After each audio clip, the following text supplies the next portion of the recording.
WWE had 11 pay-per-views this year, and today we will be ranking them on a tier list, as you can see behind us. Yeah, quite plain and simple. We'll just be going through the pay-per-views and just ranking them based on how we feel about them. This can be just on how we felt watching it, how the matches were, how the crowd reactions may have been, kind of basing on everything and just, wrapping into one big tier. So, yeah, going straight to things, we're going to start out with the Royal Rumble, and obviously this is quite memorable, obviously just because it being the Royal Rumble. You had Cody win the men's Rumble, you had Bray Wyatt beat LA Knight in the Mountain Dew Pitch Black match, Bianca defeating Alexa Bliss, Rhea winning the women's Rumble, and then Roman Reigns defeating Kevin Owens. And obviously after you have the Sami Zayn pop, or the Sami Zayn moment where he finally turns on the bloodline. Yeah. I mean, it's kind of, I think at minimum it's C, just because the Rumble was still the men's Rumble was really good. I liked the women's Rumble as well. The final match, the main event with Roman and Kevin Owens was fun. And also the match after, or the segment after with Sami Zayn turning. Huge moments.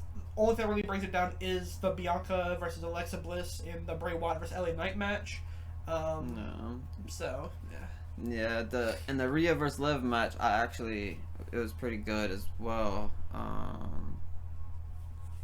But yeah, from what I remembered, I enjoyed it a lot though. Obviously the main part of it is the main event, with the whole Bloodline story going on. That was like kind of the peak of the Bloodline storyline. Like, this is the moment that everyone was kind of waiting for, with Sami Zayn being in it. Yeah. Because he was never like really fully accepted. The Usos kind of gave him some love here and there. Roman gave him the hug after the Survivor Series War Games match. But he was never officially like a part of it, it felt like, and this was the big moment that everyone was waiting for. So I would say like B probably for me, like a little higher. Yeah, I was at first I wanted to say like A, but then after weighing in the Bianca and Alexa and then the Bray Wyatt match, I kind of have to bring it down a tier just because those were not great and just could have been better without it, But yeah, I can agree on a B. Yeah, so that'll go in above average. So Royal Rumble 2023, we have above average, and up next we're gonna have Elimination Chamber. Alright, in the match card for this, we have the women's Elimination Chamber match, which Asuka won. We had Bobby defeat Brock Lesnar, which was a pretty bad match. You had Edge and Beth Phoenix team against Finn Balor and Rhea Ripley. You have the men's Elimination Chamber, which Austin Theory won. And then in the main event, you had Roman Reigns defeat Sami Zayn in his hometown of Montreal. And yeah, this was another one that was similar to Royal Rumble, where you have a great match, main event, where you have Roman and Sami had a great story going into it. You have the men's and the women's Elimination Chamber, which was pretty good. I remember liking the women's one more, because going into it, I wasn't very excited for it, but after I was like, oh wow, this is actually very fun, very good. And the men's one, I love that match. That was phenomenal. Yeah, the one thing I will say about the men's one though is I did like the match. However, I did not like the winner. Yeah. But I could have liked the winner if they would have did something with him after, but they really didn't. They obviously tried a few different things with him over this year, and nothing really seemed to work. But I do like this Grayson Waller kind of duo that they have. It's really funny and comedy relief kind of. But Austin Theory deserves a little bit better than a comedy relief character. Yeah. He's better than that.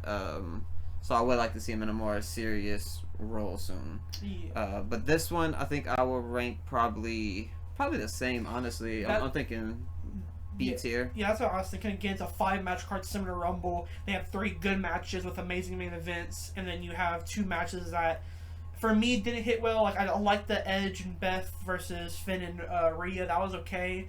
But the Bobby and Brock one didn't really do anything for me. I think you definitely could have had it off the card, and there's no difference after the show. But yeah, I can agree with the B tier. Yeah. All right, and then up next we have the one and the only WrestleMania. Obviously, this one's gonna be ranked high almost no matter what, because it's WrestleMania. Yeah, I mean, night 1 I think is easily the best night of wrestling from WWE they had. Yeah. Just every match besides the starting match, which Austin Theory and John Cena won, you couldn't expect much, but you kind of wanted more, obviously. No. But yeah, you had the men's showcase match. You had Seth versus Logan. You had the 6-women tag match with Trish, Lita, Becky versus Damage Control, Ray versus Dominic, Rhea versus Charlotte, McAfee versus The Miz, which was, you know, a funny little segment. Yeah. And then obviously the main event where you had the tag team champions, the Usos, go against Sammy and Kevin. So this is not only amazing. Night 2, not nearly as good. Obviously the main match that stole the show was Gunther, Sheamus, and Drew, and obviously you finish off with the main event, which, looking back on it, I'm not too mad, and even in the moment I wasn't too mad because I kind of had hope that the story would make sense in the long run, which it kind of has it, but at the same time it's seeming to shape up more and more that you get closer to the next match, presumably between Cody and Roman. But yeah, it was obviously WrestleMania, so you have to have high expectations, but it delivered very, very well. No, and I remember majority of people's entrances were like fantastic. They always do a great job with that. So yeah, I think this one deserves a slightly higher grade. So I think I'll put it in A tier, not quite S. But probably pretty close, honestly. Yeah, if Night 2 was a little bit better, I would have put it in S, and I think it would have been perfect. Like if Cody won, S tier. Yeah, I think that could have boosted it. So yeah, the pop from that would have been insane. I think it would have been another Daniel Bryan moment, like Daniel Bryan WrestleMania moment, like that big. Yeah, and then after that we had Backlash, what happened in Puerto Rico, in which was one of the best crowds we have seen from a WWE show in years. Like, I can't really name too many that really lived up to it. Clash of the Castle was really good, but Puerto Rico still blew them out the water, and that was still amazing. However, the matches, it's a bit iffy. You had Bianca and Io, which was a good match. Yeah. You had Seth versus Omos, which was Omos' best match to date, but, you know, Seth, there still wasn't too much in that match. You had Theory versus Bobby versus Bronson, which was a good triple threat. I did like that. You had Rhea versus Zelina, which going into, you kind of knew Rhea was going to win. However, Zelina put up a good fight, and she was super over the crowd, and they loved her. Then you had the surprising, amazing match of Bad Bunny and Damian Priest in the street fight, which Bad Bunny, like, again, similar Logan, outdid himself and just had a phenomenal match. Then you had a 6-man tag with the Bloodline versus Matt Riddle, Owens, and Sammy. And then in the main event, you had Brock get defeated by Cody in the first match of the trilogy. For me, I'm honestly looking towards S. Just literally every match hit for me. Like, besides the Omos and in that one, I don't mind. Like, I can watch that and not be mad that I watched it. So I'm honestly looking at one of the best shows of the year. Yeah, it's probably a top 3 show. Looking at the list, I think it's probably a top 3. It may get moved down, but as of right now, I think S is fair. Yeah. And then after that, we are gonna have Night of Champions. Now, this was the first show that we had in Saudi this year. Usually they do 2 to 3 pay-per-views in Saudi, and this was the first one. We started off the night with Seth Rollins winning the inaugural World Heavyweight Champion, defeating AJ Styles. You had Trish versus Becky. You had Gunther defeat Mustafa Ali. You had Asuka finally beat Bianca Belair, ending her title reign. You had Rhea Ripley defeat Natalya. You had Brock defeat Cody. You had the Sammy and Kevin, the Roman Reigns, and Solo Sikoa. So, very good night as well. Honestly, again, going to Saudi shows, sometimes we have low expectations because they're either predictable or just have no real hype going into them. This one, you had a lot of hype because you had the World Heavyweight Champion match, and then you had the main event. And you had matches like Gunther versus Mustafa Ali, which delivered very well, in which, they have a lot of hype going into it, but you kind of knew it could be a great match. Yeah, and the Trish versus Becky, amazing match. Yeah, for me, I'm probably looking towards a B, maybe a C, or I'll be tempted toward an A, but I'm probably leaning towards B right now. Yeah, I think B is fair, considering that is where the Rumble is. I feel like it's, pretty close to that. Yeah, so Night of Champions is going into the above average category. And then next up, we have Money in the Bank. also happening in London, and we had phenomenal crowd reactions again, which already boosted it up in my opinion. Yeah. We had Damian Priest shockingly win the men's Money in the Bank match. We had Liv Morgan and Raquel beat Ronda and Shayna, which is obviously where Shayna turns on Ronda. You have Gunther versus Riddle, which is a solid match. You had Cody beat Dominic, which is okay. It was just a filler match. You had Io win the Money in the Bank, which was predictable, but it was a great reaction, and everybody's happy for it. You had Seth beat Finn, which, again, we wanted Seth to lose. However, he didn't, but it was still a solid match. And in the main event, you had the Bloodline Civil War with the Usos, and Roman Reigns finally gets pinned after so many years. Again, another great show. Yeah. This one... Ooh, probably A or S. I mean, it has to be A or S. Yeah, looking at the other shows we have on this list, I want to put it in best, but I think there might be one or two more that might be better in it. So just kind of, I don't want to stack up the best because I don't really think they're that deserving. Yeah. But I think A would be solid, and that's why I'm gonna put it. So after that, we have Payback. Payback. Okay. No, SummerSlam. SummerSlam. Oh, sorry. We have SummerSlam. Now, this year's SummerSlam though was a really good one. I do. I like it. I mean, there's a few matches that were good, but I think most of them it wasn't. For me, it didn't live up to the hype of a SummerSlam. Like last year's, I think was miles better than this one. Yeah, it definitely was. Last year's was definitely better, but they also had just the returns of Io and Dakota, and yeah, we don't have to go on about last year's. Yeah, so we start off with Logan defeating Ricochet in a pretty solid match. That was a good one. We had Cody defeat Brock in the final match of the trilogy, and Brock pays his respects. That was another good one. You had LA Knight win the Slim Jim Battle Royale. That was whatever. It's kind of like the obvious winner since he didn't win Money in the Bank before this, so he was like kind of like the obvious winner for that one. You have Shayna versus Ronda in the MMA rules match. Definitely a dud. Gunther versus Drew, which was solid, Yeah. but not, could have been better, I think. You had Seth versus Finn. Again, kind of wanted Finn to win, but he didn't. And this match was still solid, I would say. You had Bianca versus Asuka versus Charlotte, which was a good match. And then at the end, you have Io finally cash in, which was a cool moment and, has led to great things with her matches. In the main event, you had Roman Reigns versus Jey Uso. And this is growing by the ending. It still really doesn't make sense in my opinion. I get it's just because Jimmy didn't want Jey to turn into Roman, but that just doesn't make sense for what. No. This card. I like all the matches pretty much. The really only dud was the Ronda and Shayna, and that's just because it just didn't really come off that well, like on TV. Maybe in person it was better, or maybe if you're more of a MMA type of person, maybe that did fit your style, but I'm assuming not. But yeah, I like the card myself. I'd probably put it in like B tier. I think that's a good grade for it. Just the Io moment was massive. She's still champion to this day. Everyone loves her as champion, doesn't want her to lose it.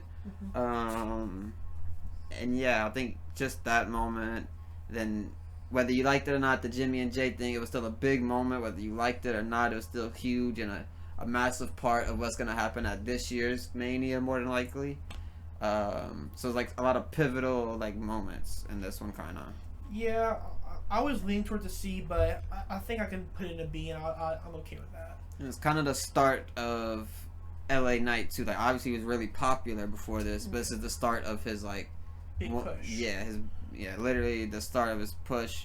He wins the Slim Jim Battle Royal, and now he's to the moon. Was one of the best selling merches before CM Punk and Randy Orton. But yeah. Yeah, so we're going to put SummerSlam in above average. Now we have Payback. Yes. One of the, I feel, underrated pay-per-views. I feel like going into it, it wasn't a lot of hype behind it. But I feel like after it, kind of people grew to it a lot. Yeah, we start off with Becky Lynch versus Trish in the steel cage match, which was very, very good. We had LA Knight beat The Miz with John Cena as a special guest referee. You had Rey Mysterio defeat Austin Theory. You had the Judgment Day beat Kevin Owens and Sami Zayn in the street fight, which is when they first win the tag team champions. You have Rhea defeat Raquel Rodriguez. In the main event, you had Seth v Shinsuke Nakamura. Again, solid. I'm kind of leaning for the C, I'll be honest. The Miz and LA Knight match was okay, but it was, I guess, just more for the moment. You're not there for the in-ring action, really. The Rhea vs. Raquel wasn't all that, in my opinion. I didn't really care for it. Rey Mysterio and Austin Theory was pretty solid. Nothing crazy, though. But I think the three matches that stand out above and beyond is the Becky and Trish Steel Cage, Judgment Day street fight, and the main event with Seth and Shinsuke. Yeah, and also this whole pay-per-view is also hosted by John Cena. Yeah. But yeah, a lot of people were expecting Seth to lose in this one, and for Shinsuke to kind of get his big moment. Finally. His finally get a world champion. But unfortunately, he doesn't. And yeah, we didn't get that moment, but it was still a really good match. I think I'm kind of agreeing with you with C. I'd probably put it in B myself, but I know how you feel about it, so I think I'll be cool with C. Yeah, I think C is a good spot for this one. Alright, so we're going to mid-tier for Payback, and now up next we're gonna have Fastlane.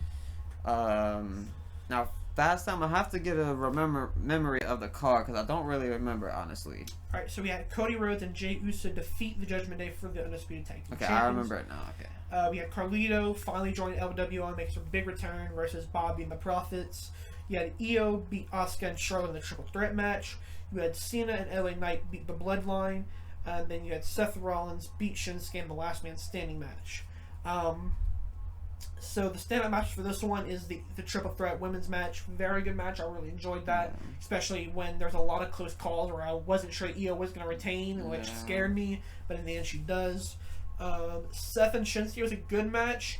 However, the result I still don't like it. The Cena LA Knight match was okay.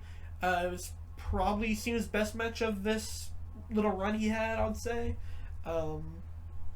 The LWO versus Bobby and the Profits was alright. Was really there just for the Carlito thing, I feel like. And Cody and Jay winning the tag team belts were really, really surprising, especially at the start of the show. Yeah. And also gave us some iconic moments in the press, the post press conference. Yeet. But what do you feel on this one? What do you think?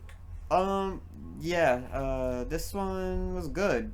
I'm thinking if the last one was C, probably this one B close to A. That's kind of what I'm thinking. Yeah, I was leaning more toward the B. Again, there was a big moment of the Cody and Jay winning. However, they lost it not too long after, and it kind of, was a big surprise. But it was a pointless title reign. Carlito joining LWO was fun and cool, but since then we haven't got too much Carlito. I wish we got a bit more, or maybe just. I'm kind of waiting for the heel turn. I think that's a big thing that a lot of people are waiting for, or assuming it happens. Yeah. The EO, like I said, the triple threat match was amazing. So yeah, I'm probably gonna lean for like a B or like above average. Yeah, that's fine. So next up, we have Crown Jewel. Now this one was okay, not the best by any means, but still solid. I wasn't a big fan of this year's Crown Jewel, but there was some still pretty good moments though. Yeah, you had Sammy and JD have a nice, good pre-show match. You had Seth Rollins defeat Drew McIntyre. You had Rhea win the Fatal 5-Way. You had Solo Sikoa bury John Cena. You had Logan finally win a W champion, beating Rey Mysterio. You had Io versus Bianca. You had Cody versus Damian Priest. And you had Roman Reigns defeat LA Knight. Standout match is probably Logan and Rey, which is, kind of crazy to think sometimes. And but even that, I still had a problem with the ending. I still didn't like it. Obviously, it led to, the Rey Mysterio versus Santos feud that we have right now. But I just didn't like it. I still always think it's kind of goofy. And we've seen something similar to that as well with the whole MJF and Adam Cole thing like right before this, so maybe that played into it as well and made me a little bit more salty than what I normally would be, maybe. But yeah, I wasn't really a big fan, but there was some good moments. I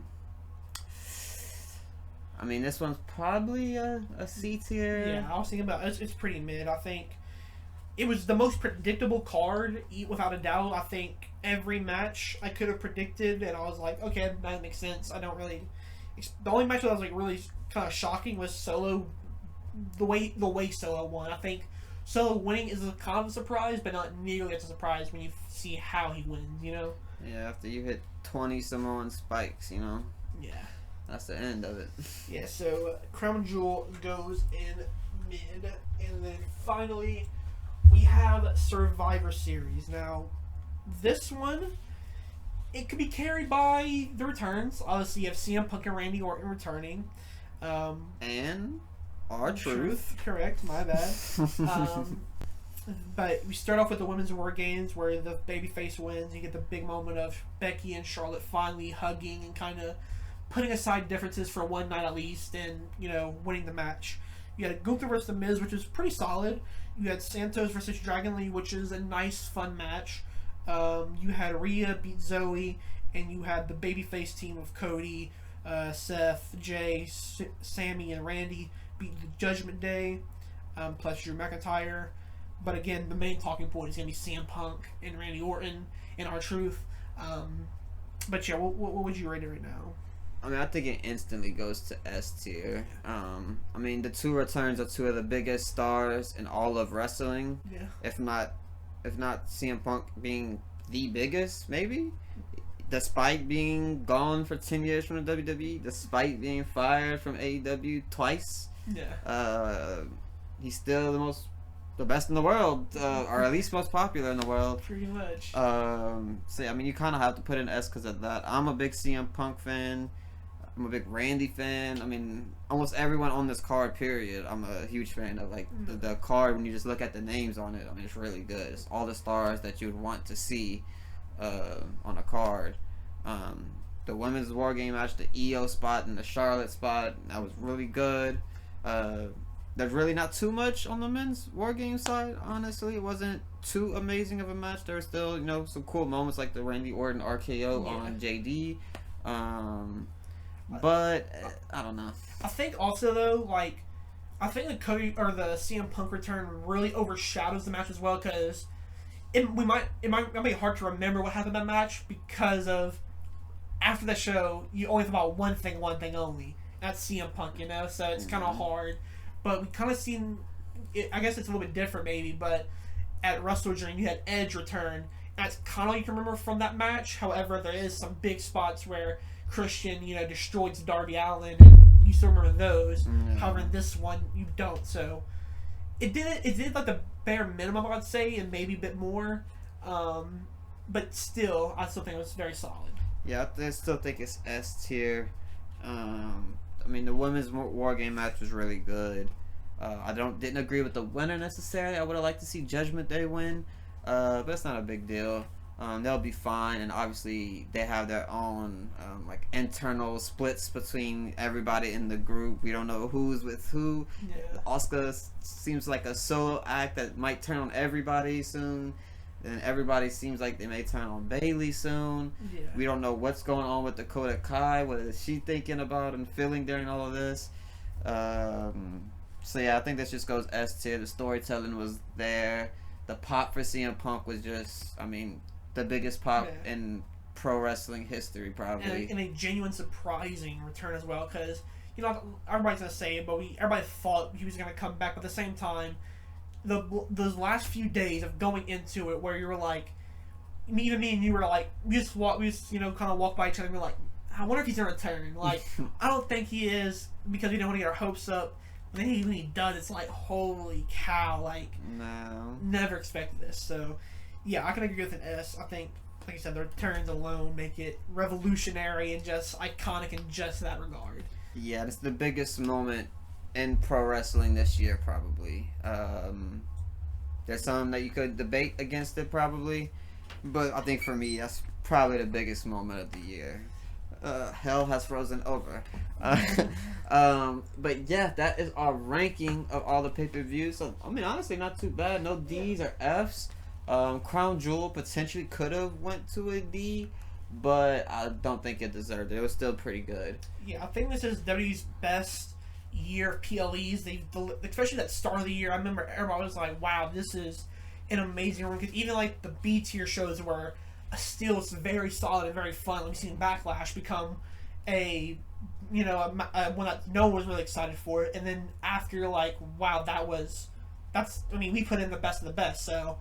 And then even if you include NXT pay-per-views, it would still be really good. NXT had a very good year as well. I've never watched NXT or AEW, to be fair, before like the beginning of this year, like about 2 or 3, 4 months into the year, I started kind of watching AEW, and then I got into NXT, and I watched some of the older pay-per-views from this year, and it was amazing. So even if you count NXT, it was still really good. But anyways, this is our tier list. If you like it, feel free to leave a like, and if you don't like it, feel free to not leave anything because we don't want dislikes. But yeah, let's catch you guys in the next